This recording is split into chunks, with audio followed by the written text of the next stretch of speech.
Sir, ಈಗ ಚುನಾವಣಾ ಫಲಿತಾಂಶ ಬಹುತೇಕ ನಿಮ್ಮದೇ ಕೂಡ ಈಗ ಇರುವಂಥದ್ದು. ಈ ಕ್ಷಣಕ್ಕೆ ಏನು ಹೇಳಕ್ಕೆ ಇಷ್ಟಪಡ್ತೀವಿ? ಏನು ನನ್ನ ಚನ್ನಪಟ್ಟಣ ವಿಧಾನಸಭೆಯ ಉಪಚುನಾವಣೆಯಲ್ಲಿ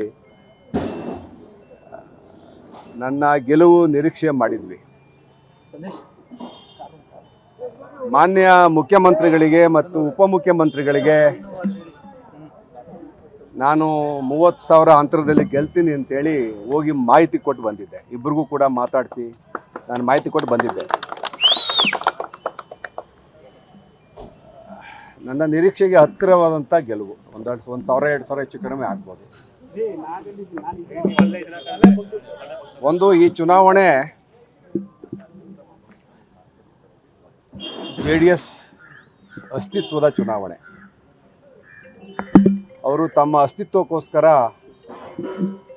ದೇವೇಗೌಡರು ಮೊಮ್ಮಗನ್ನೇ ಪಣವಾಗಿಟ್ಬಿಟ್ರು, ಕುಮಾರಸ್ವಾಮಿ ಮಗನ್ನೇ ಪಣವಾಗಿಟ್ರು.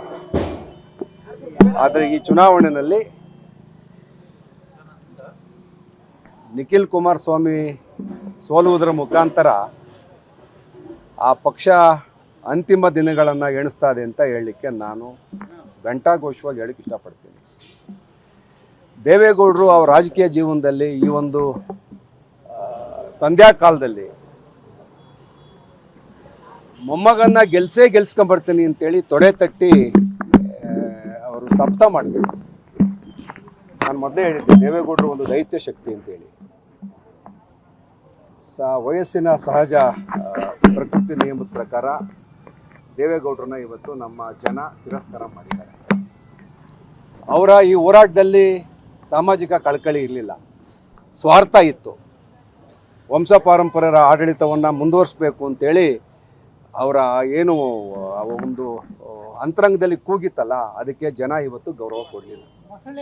ಅವ್ರನ್ನ ಜನ ಇವತ್ತು ತಿರಸ್ಕರಿಸೋದ್ರ ಮುಖಾಂತರ ಸ್ಪಷ್ಟ ಸಂದೇಶ ಕೊಟ್ಟಿದ್ದಾರೆ. JDS BJP ಮೈತ್ರಿ ವರ್ಕೌಟ್ ಆಗಲ್ಲ. ಒಂದು, ಕುಮಾರಸ್ವಾಮಿ ಅವರು ಅವ್ರ ಮಗನ ಬೆಳೆಸಬೇಕು ಅಂತ ಅಜೆಂಡಾ, ಯಡಿಯೂರಪ್ಪನವರು ಅವ್ರ ಮಗನ ಬೆಳೆಸಬೇಕು ಅಂತ ಅಜೆಂಡಾ. ಇವರಿಬ್ಬರೂ ಸೇರಿಕೊಂಡು ತಮ್ಮ ವಂಶದ ಕುಡಿಗಳನ್ನು ಬೆಳೆಸಲಿಕ್ಕೆ 2 ರಾಜಕೀಯ ಪಕ್ಷಗಳನ್ನಾಗಿ ಮಾರ್ಪಡಿಸ್ಕೊಂಡು ಅದ್ರ ಮುಖಾಂತರ ಹೋರಾಟ ಮಾಡ್ತಾ ಇದ್ದಾರೆ. ಒಂದು, ನಾನು ಮೊನ್ನೆ ನೋಡಿದೆ, ನಮ್ಮ ರಾಜ್ಯಾಧ್ಯಕ್ಷ BJPಯ ವಿಜಯೇಂದ್ರ ಹೇಳ್ತಾರೆ ಬ್ಯಾಟ್ರಿ ವೀಕ್ ಆಗಿದೆ ಅಂತ ಗೊತ್ತಾಗ್ತಾ ಇದೆ ಅಂಥೇಳಿ ನಿಖಿಲ್ ಕುಮಾರಸ್ವಾಮಿ ಅವರ ನಾಮಪತ್ರ ಸಲ್ಲಿಸುವಾಗ ಅವರು ಮಾತಾಡ್ತಾರೆ. ನಾನು ಹೇಳ್ತೀನಿ, ಮಿಸ್ಟರ್ ವಿಜೇಂದ್ರ ಮತ್ತು ಯಡಿಯೂರಪ್ಪನವರೇ, ನಿಮ್ಮ ಬ್ಯಾಟ್ರಿ ವೀಕ್ ಆಗಿದಾಗ ಚಾರ್ಜ್ ಮಾಡೋದು ನಾನು. ನೀವು ಸೋತ್ ಮೂಲೆ ಗುಂಪಾಗಿದ್ದಾಗ ರಾಜಕೀಯವಾಗಿ ನಿಮ್ಮ ಅಸ್ತಿತ್ವ ತಂದುಕೊಟ್ಟವು ನಾನು. ಇವತ್ತು ನಿಮ್ಮ ಷಡ್ಯಂತ್ರದಿಂದ ನಾನಿವತ್ತು NDA ಬಿಡಬೇಕಾಗಿ ಬಂತು. ನೀವು ಪಿತೂರಿ ಮಾಡಿ ನನ್ನನ್ನು ಹೊರ ಹಾಕಿದ್ರಿ, ಆದರೆ ನನ್ನ ಜನ ಕಾಂಗ್ರೆಸ್ ಪಕ್ಷ ನನ್ನನ್ನು ಕೈ ಬಿಡಲಿಲ್ಲ. ಎರಡನೇದು, ಕುಮಾರಸ್ವಾಮಿ ಅವರು ರಾಜಕೀಯವಾಗಿ ಬಹಳ ಕೀಳುಮಟ್ಟಕ್ಕೆ ಹೋಗಿದ್ದಾಗ, ಅವ್ರನ್ನ ಈ ರಾಜ್ಯದ ಜನ ತಿರಸ್ಕಾರ ಮಾಡಿದ್ದಾಗ, ಅವರು ಮೂಲೆಯಲ್ಲಿ ಕುಂತಿದ್ದಾಗ ಹೋಗಿ ಅವ್ರಿಗೆ ಶಕ್ತಿ ತುಂಬಿದೆ, NDA ಸೇರಲಿಕ್ಕೆ ಪ್ರೇರೇಪಣೆ ಮಾಡಿದೆ. ಅವ್ರಿಗೆ ರಾಜಕೀಯ ಬಲ ಬಂತು. ಕಳೆದ ಪಾರ್ಲಿಮೆಂಟ್ ಚುನಾವಣೆಯಲ್ಲಿ ಇದೇ ಥರ ರಿಸಲ್ಟು 25,000 ಹೆಚ್ಚಿಗೆ ಅಂತರದಲ್ಲಿ ಡಾಕ್ಟರ್ ಮಂಜುನಾಥ್ ಅವರು NDA ಅಭ್ಯರ್ಥಿಯಾಗಿ ಗೆಲ್ತಾರೆ. ಕೇವಲ 5-6 ತಿಂಗಳಲ್ಲಿ ಪುನಃ ರಿವರ್ಸು, 50-60 ಜನ ಮತದಾರರು ಉಲ್ಟಾ ಹೊಡಿತಾರೆ. ನಾನೀಗ 26-27 ಸಾವಿರ ಲೀಡಲ್ಲಿದ್ದೀನಿ. ಇನ್ನೊಂದು 2-3 ಸಾವಿರ ಬರ್ಬೋದು ಅಂತ ನಿರೀಕ್ಷೆ ಇದೆ. ಅದಕ್ಕಿಂತ ಹೆಚ್ಚು ಮತವನ್ನು ಜನ ನಮಗೆ ಕೊಡ್ತಾರೆ. ಆ ಕಾಂಬಿನೇಷನ್ಗೂ 25,000 ಜಾಸ್ತಿ ಕೊಟ್ಟಿದ್ದರು. ನನ್ನ ನಾಯಕತ್ವದಲ್ಲಿ ಡಾಕ್ಟರ್ ಮಂಜುನಾಥ್ ಕರ್ಕೊಂಡ್ಬಂದು ನಾನು ಚುನಾವಣೆ ಅಖಾಡದಲ್ಲಿ ಪಾಪ ಸುರೇಶ್ ಅವ್ರ ವಿರುದ್ಧ ನಾನು ಅವ್ರನ್ನ ಗೆಲ್ಲಿಸಿದ್ದೆ. ಅದೇ ಸುರೇಶ್ ಅವ್ರ ಜೊತೆಯಾಗಿ ನಿಂತ್ಕೊಂಡು ಇವತ್ತು ಅದೇ NDAನ ಇವತ್ತು 25-30 ಸಾವಿರ ಅಂತರದಲ್ಲಿ ನಾವು ಸೋಲಿಸ್ತೀವಿ.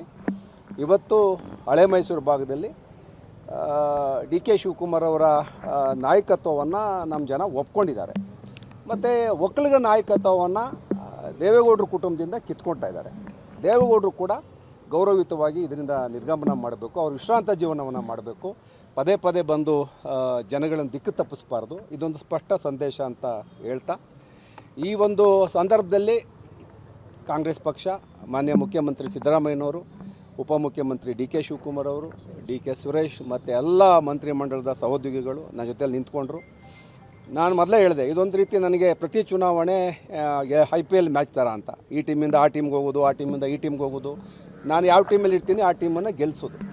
ಹಾಗಾಗಿ ಇದೊಂದು ಸ್ಪೋರ್ಟಿವ್ ಆಗಿ ತೊಗೊಂಡಿದ್ದೀನಿ ನಾನು ಎಲ್ಲೋ ಒಂದು ಕಡೆ ಯೋಚನೆ ಮಾಡಿದ್ದೆ, ಏನೋ ದೇವೇಗೌಡರ ಈ ಒಂದು ಹಠ ಛಲ ರೋಷ ನೋಡಿದ್ರೆ ಏನಪ್ಪ ಈ ಒಂದು ಇಳಿ ವಯಸ್ಸಿನಲ್ಲಿ ಗೌಡರು ಇಷ್ಟೆಲ್ಲ ಬಡಬಡಾಯಿಸ್ತಾರೆ ಅಂತೇಳಿ ಜನ ಅದಕ್ಕೆ ಸೊಪ್ಪಾಗಲಿಲ್ಲ. ಕುಮಾರಸ್ವಾಮಿಯವ್ರ ಸ್ವಾರ್ಥ. ಕುಮಾರಸ್ವಾಮಿಯವರು ಮನಸ್ಸು ಮಾಡಿದರೆ ಅವನ ಮಗನಿಗೆ ಮಂಡ್ಯದಲ್ಲೇ ಒಂದು ಒಳ್ಳೆಯ ಅವಕಾಶ ಮಾಡಿ ಅವನು MP ಮಾಡ್ಬೋದಾಗಿತ್ತು. ತಾನು MP ಆಗಬೇಕು, ತಾನು ಸೆಂಟ್ರಲ್ ಮಿನಿಸ್ಟರ್ ಆಗಬೇಕು, ತನ್ನ ದುರಾಸೆಗೆ ಇವತ್ತು ಮಗನನ್ನು ಬಲಿ ಕೊಟ್ಟರಷ್ಟೇ. ಅವನಿಗೆ ಮಗ ಬಲಿ ಪಶು. ನಿಖಿಲ್ಗೆ ಒಳ್ಳೆಯದಾಗಲಿ, ಇನ್ನೂ ಯುವಕ ಇದ್ದಾನೆ. ಆದರೆ ಭಾಳ ಒಂದು 36 ವರ್ಷದ ಯುವಕ 63 ವರ್ಷದ ಥರ ಮಾತಾಡ್ತಾನೆ. ಮಾತು ಹಿಡಿತವಾಗಿ ಮಾತಾಡಬೇಕು. ಮುಂದಿನ ರಾಜಕೀಯ ಭವಿಷ್ಯ ಉಜ್ವಲ ಆಗಲಿ ಅಂತ ಹೇಳ್ತಾ 10 ಹಲವು ಆರೋಪಗಳು ನಿಮ್ಮ ಮೇಲೆ ಬಂತು, ಭಾವನಾತ್ಮಕ ವಿಚಾರಗಳ ಚರ್ಚೆ ಆಯಿತು, ಕಣ್ಣೀರಿನ ಕೋಡಿ ಹರಿತು. ಅದು ಯಾವುದಕ್ಕೂ ಜನ ಸೊಪ್ಪಾಗಲಿಲ್ಲ. ಭಾವನಾತ್ಮಕ ವಿಚಾರಕ್ಕೆ ಗೌರವ ಕೊಡಲಿಲ್ಲ. ಅಭಿವೃದ್ಧಿಗೆ ಕೆಲಸಕ್ಕೆ ಇವತ್ತು ಜನ ಮನ್ನಣೆ ಕೊಟ್ಟಿದ್ದಾರೆ. ಹಳೆ ಮೈಸೂರು ಭಾಗದಲ್ಲಿ ಅಭಿವೃದ್ಧಿ ಮಂತ್ರ ಇವತ್ತು ಇಲ್ಲಿ ವರ್ಕೌಟ್ ಆಗಿದೆ. ನಾನು ಮೊದಲೇ ಹೇಳಿದೆ, ಇದು ಏನು ದೇವೇಗೌಡರು ಕುಮಾರಸ್ವಾಮಿ ಅವರ ಕುಟುಂಬದ ಹೋರಾಟ ಇವಾಗ ರಾಜ್ಯದ ಜನ, ತಾಲೂಕಿನ ಜನ ಅಂತ್ಯಗೊಳಿಸಿದ್ದಾರೆ. ಹಿಂದಿನ ಚುನಾವಣೆಗಳಲ್ಲಿದ್ದು 1 ಲಕ್ಷಕ್ಕೆ ನೀವು ಕ್ರಾಸೇ ಮಾಡಿರಲಿಲ್ಲ, ಒಟ್ಟು ಈ ಬಾರಿ ಜಾಸ್ತಿ ಆಗಿದೆ 1 ಲಕ್ಷ. ಹೌದು, ಈಗೇನೆಂದರೆ 2 ಟೀಮ್ ಸೇರ್ಕೊಂಡಿವಿ ಇಲ್ಲಿ. ನಂದೊಂದು ಟೀಮು, ಕಾಂಗ್ರೆಸ್ ಒಂದು ಟೀಮು, 2 ಟೀಮು ಜೊತೆ ಸೇರ್ಕೊಂಡಾಗಿ ನನ್ನದೇ ಆದಂಥ ಏನು ನನ್ನನ್ನು ಬೆಂಬಲಿಸ್ತಾ ಬಂದಂಥ ಜನ ಕಾಂಗ್ರೆಸ್ನವ್ರು ಒಟ್ಟಿಗೆ ಆದಾಗಲಿ ಇವಾಗ ಲೀಡ್ ಜಾಸ್ತಿ ಆಗಲಿಕ್ಕೆ ಅವಕಾಶ ಆಯಿತು. ಹಾಗಾಗಿ ಈ ಚುನಾವಣೆ ಸ್ಪಷ್ಟವಾಗಿ ನನಗೆ ಗೊತ್ತಿತ್ತು. ನಾನು ಮುಖ್ಯಮಂತ್ರಿಗಳಿಗೆ ನಾನು ಹೇಳೇ ಬಂದಿದ್ದೆ, ಸರ್ 30,000ಗಿಂತ ಹೆಚ್ಚಿಗೆ ಲೀಡಲ್ಲಿ ಗೆಲ್ಲಬೇಕು ನಾನು ಅಂತ. ಸ್ವಲ್ಪ ವ್ಯತ್ಯಾಸ ಆಗಿರುತ್ತೆ, ಪರವಾಗಿಲ್ಲ. ಗೆಲುವಿನ ಇಲ್ಲ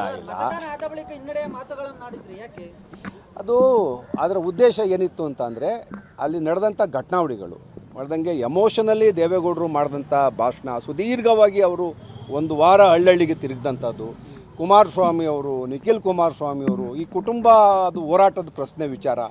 ಹಾಗಾಗಿ ನನಗೆಲ್ಲ ಒಂದು ಕಡೆ ಆ ಕ್ಷಣಕ್ಕೆ ಹಂಗೆ ಅನ್ನಿಸ್ತು. ಆಮೇಲೆ ನಾನು ನೀಟಾಗಿ ಡೀಟೇಲಾಗಿ ಹೋದೆ, ಬೂತ್ ವೈಸ್ ಲೆಕ್ಕಾಚಾರ ಮಾಡಿದಾಗ ನಾನು 30,000ಗಿಂತ ಹೆಚ್ಚು ಗೆಲುವು ಸಿಗುತ್ತೆ ಅಂತ ಗೊತ್ತಾಯಿತು. ನಾನು ಅದನ್ನು ಮಾನ್ಯ ಮುಖ್ಯಮಂತ್ರಿಗಳಿಗೆ ಮತ್ತು ಉಪಮುಖ್ಯಮಂತ್ರಿಗಳಿಗೆ ಹೇಳಿ ಬಂದಿದ್ದೀನಿ.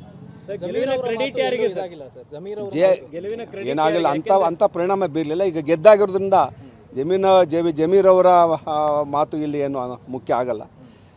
ಈಗ ಗೆಲುವಿನ ಕ್ರೆಡಿಟು ಕಾಂಗ್ರೆಸ್ ಪಕ್ಷಕ್ಕೆ, ಅದರಲ್ಲೂ ಮಾನ್ಯ ಮುಖ್ಯಮಂತ್ರಿಗಳಿಗೆ, ಉಪಮುಖ್ಯಮಂತ್ರಿಗಳಿಗೆ, ಅದೆಲ್ಲ ಟೀಮ್ಗೆ, ಎಸ್ಪೆಷಲಿ ಡಿ ಕೆ ಸುರೇಶ್ ನನ್ನ ಜೊತೆಯಲ್ಲಿ ಒಬ್ಬ ವ್ಯಕ್ತಿ ನಾನು ಸೋಲಿಸಿದ್ದೆ ಪಾರ್ಲಿಮೆಂಟಲ್ಲಿ. ಆ ವ್ಯಕ್ತಿ ನನ್ನ ಜೊತೆಯಲ್ಲಿ ಚುನಾವಣಾ ಪೂರ್ತಿ ನಿಂತ್ಕೊಂಡ್ರು.